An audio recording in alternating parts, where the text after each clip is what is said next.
Imagine standing at your own wedding, in your dress, in front of everyone you love, and the man you are waiting for sends you a text message.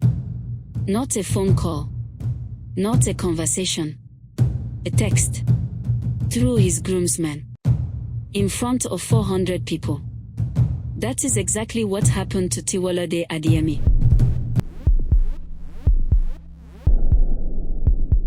The hall was grand. Ivory and gold, everywhere. White roses from ceiling to floor. 400 guests in matching oshoebi, fanning themselves, laughing, taking photographs. The kind of wedding that makes strangers stop and stare through the doors. Tiwalade stood in the entrance. 28 years old. A Lagos girl who had walked and prayed and waited for this day. She had chosen the venue herself. Sewn her own dreams into every detail of that dress. She did not know, could not have known, that in 11 minutes, that smile would be the last one she wore for a very long time. The guests turned as she appeared. Gasps. Smiles. Then, confusion. Murmuring. Someone pointed toward the altar. The groom's side was empty. No Kolade. His groomsmen stood awkwardly in their white oak border, avoiding eye contact. One of them was already walking toward her. Phone outstretched. Face tight, with something that looked like shame. The message was 12 sentences long. She counted them later, in the darkness of her childhood bedroom, going over each one, like a wound she could not stop touching. He said he was sorry. He said she deserved better. He said he had met someone else. Someone his family approved of. Someone who understood his word. He did not come to say it to her face. He sent a groomsman with a phone. In front of 400 people. In front of her mother. In front of everyone who had come to celebrate her. The guests whispered. Phones came out. Some were already recording. Tiwalade stood completely still, in the middle of it all. A statue in white lace. Her mother pushed through the crowd. Reached her. Took her hand. Tiwalade did not cry. She did not collapse. She did not scream, or beg, or make a scene that Lagos could replay for years. She simply turned around. And she walked back down the aisle she never walked down as a bride. Slow. Head up. Eyes straight ahead. The whole silent, except for the sound of her heels on marble. She walked out of that hall with her head high. Not because she was not broken. But because she refused to let Lagos see her bleed. That dignity, that single act of quiet strength, was the first brick of everything she would build. But to understand what she built, you must first understand what she lost. And to understand what she lost, you must go back 2 years. To a fabric market in Bologun. To a girl who loved cloth the way some people love God. Completely. And without explanation. Tiwalade had been designing clothes since she was 12 years old. Sewing dreams from the scraps her mother could not afford to throw away. By 26, she had a small shop, loyal customers, and a hunger that no small success could satisfy. She was moving through Bologun Market on a bright Tuesday morning when a man bumped into her and sent her fabric samples scattering across the ground. His name was Kolade Bankole, 31 years old, an engineer with a new construction firm. Confident in the way men are when the world has only ever been kind to them. He asked for her number 3 times before she gave it. She should have made it 4. They dated for a year before he proposed. He was attentive, generous, present. He made her laugh.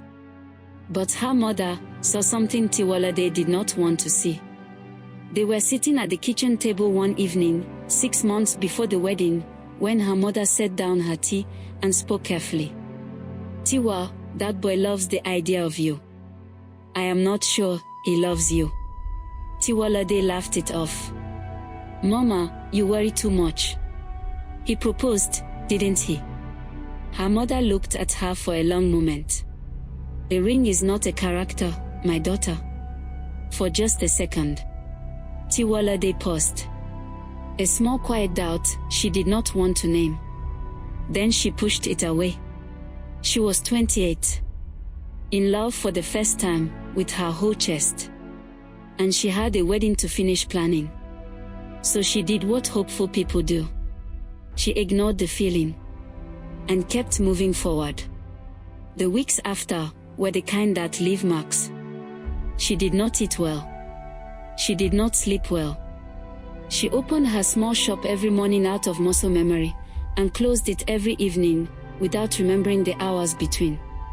Lagos moves fast, and it has no patience for stillness. But Tiwalade had gone still. People talked, as Lagos people do. Some pitied her. Some blamed her. A few, the cruelest ones, said she should have known that a man like Kolade Bankole was never going to marry a girl from a fabric shop. She heard it all. She absorbed it. She said nothing. 3 months after the wedding that did not happen, she was sitting in her apartment on a Sunday night when she picked up her sketchbook. She was not ready. She was not healed. She was not even sure why her hands reached for it. But they did. And she opened to a blank page. And she stared at it for a long time. Then her pen touched the paper. One line. Then another. A shoulder. A neckline. A silhouette that did not yet have a name. Her hands remembered what her heart had forgotten. That she was, above everything else, a maker of beautiful things. And beautiful things do not wait for perfect conditions. 6 months after the humiliation, a friend dragged her to the Lagos Textile and Fashion Expo. She almost did not go. But something pulled her through those doors. Call it hunger. Call it destiny. Call it the stubbornness of a woman who had not yet finished becoming herself. She was moving through the expo stores when an older woman stopped her. Sharp eyes. Elegant bearing. The kind of woman who has long since stopped being impressed by anything. Young woman. Is that your work? Tiwalade nodded. Chumi. Her name was Mrs. Folake Coker. She looked through every page of that sketchbook without saying a word. When she closed it, she looked up. You have a voice.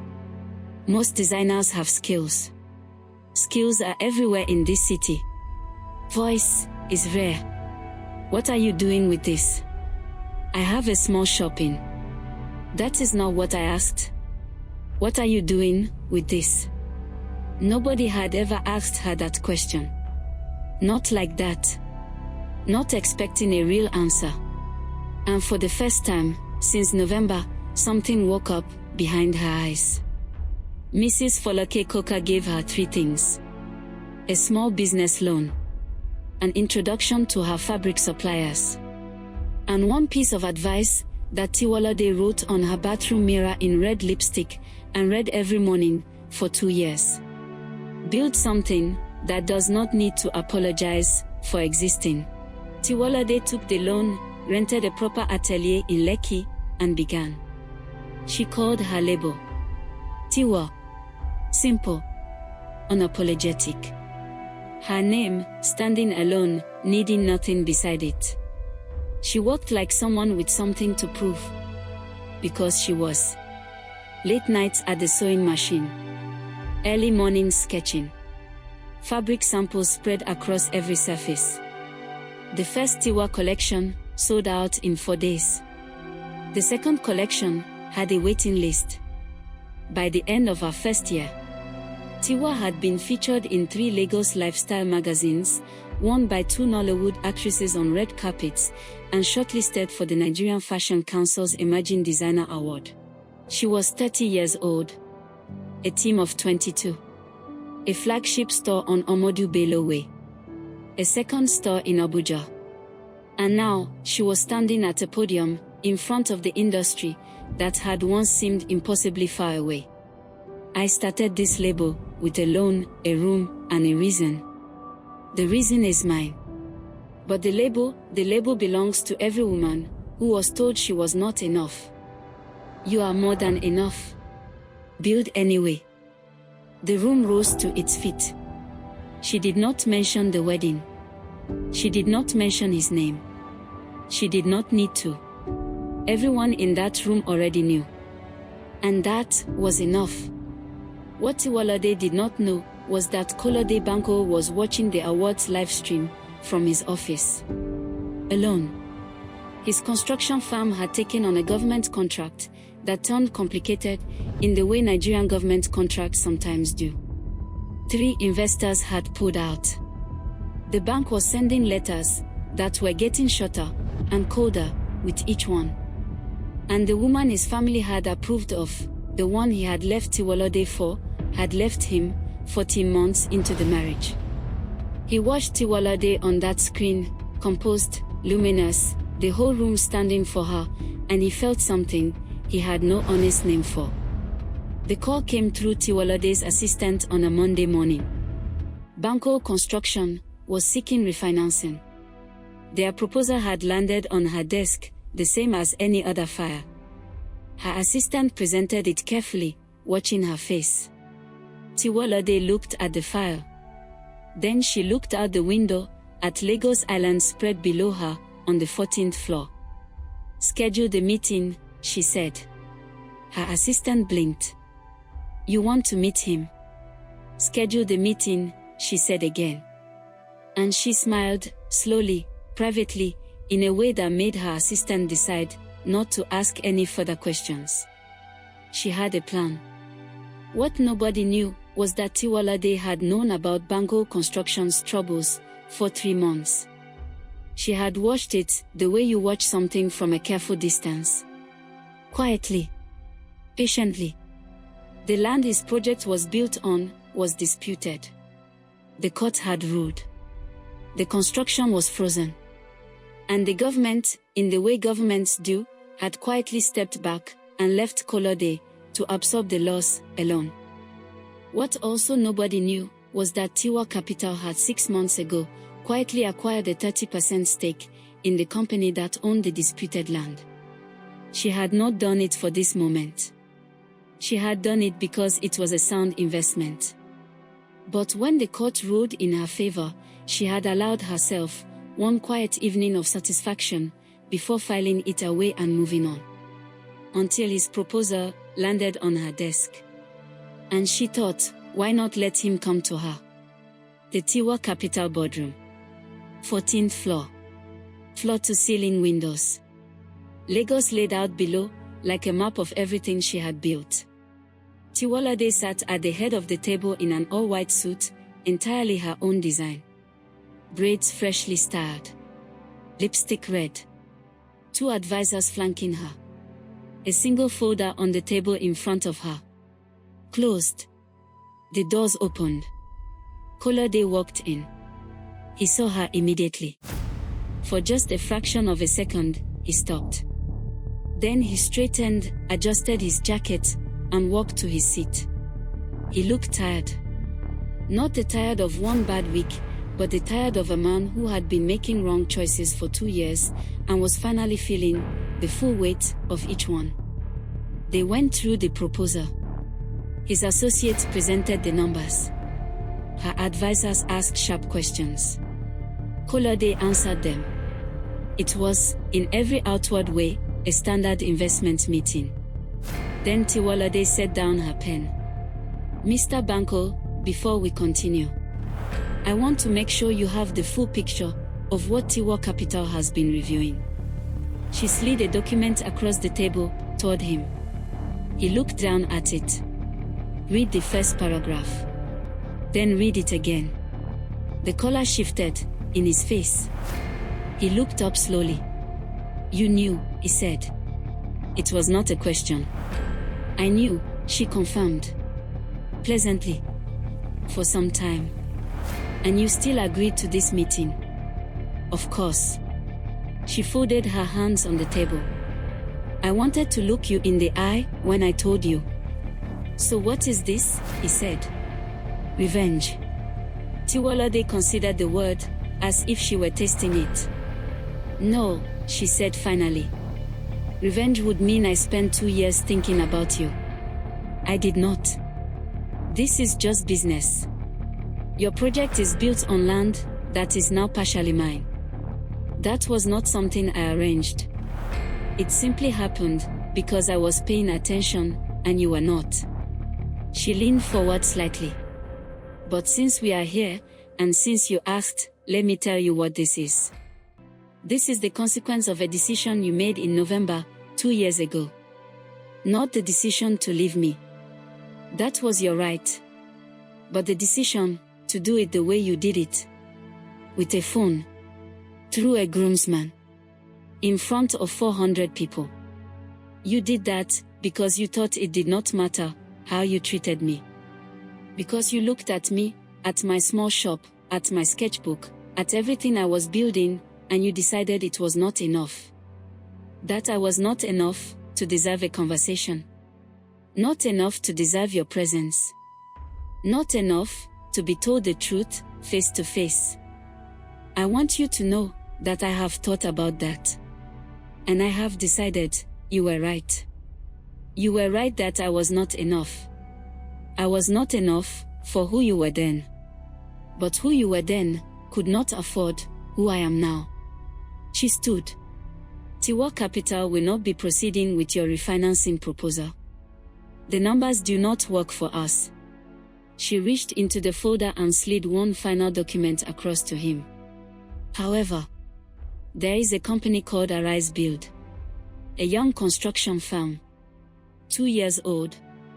Run by a woman named Chisom Okafor, who cannot get investors to take her seriously, because Lagos does not always like to invest in women who are just starting out. She has the skills. The contracts. The vision. She does not have the capital. I am acquiring Bankole Construction's assets as part of the land settlement. The staff will transfer to Arise Build. Chisom will run it. Your company name will be gone, but your workers will keep their jobs. That part matters to me, even if you never did. She looked at him one last time. Directly. Without anger. Without satisfaction. Just with the clear level gaze of a woman who has finished with something. The groomsman sent me your message on a phone. Today. I am returning it through my lawyers. She picked up her bag. Thank you for coming in. And she walked out. She did not look back. Not because the pain was gone. But because what was ahead of her was so much brighter than what was behind. Tiwalade Adeyemi had walked into a wedding hall as someone's almost wife. She walked out of that boardroom as nobody's anything. Except her own. And in this city that had watched her fall and whispered about her pain and underestimated her quietly. Lagos finally said the only thing it says to those who refuse to stay broken. Welcome. She was rejected in front of 400 people. She made sure he felt it in front of no one. That is the difference between a woman who is hurt and a woman who has healed. One makes noise. The other makes moves. Tiwalade. She did not get even. She got ahead.